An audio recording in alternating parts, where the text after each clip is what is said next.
This is why a narcissist Hoover tactic fails, and you disconnect from them emotionally. A narcissist never expects their Hoover attempt to fail. To them, the story was always written with one ending. You would crawl back, forget the betrayal, and return to playing your assigned role. But here is the moment they never saw coming, when you emotionally disconnect. When the spell breaks.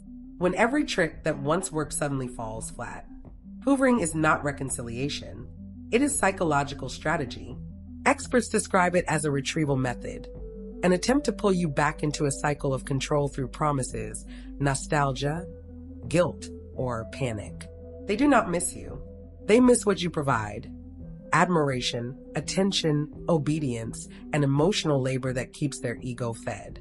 So they return with words crafted to pierce your hope. I've changed. I was wrong. No one knows me like you do. But this time, something is different because you are different. Emotional disconnection is not a switch. It is the slow erosion of illusion. The day you stop absorbing their lies, stop excusing the disrespect, stop surrendering your peace just to keep the peace, something inside you snaps into clarity.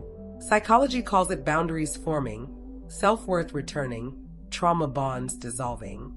And when the bond breaks, their power evaporates. That is why the Hoover fails. Not because they stop trying, but because you stop needing their approval. You stop believing the fantasy.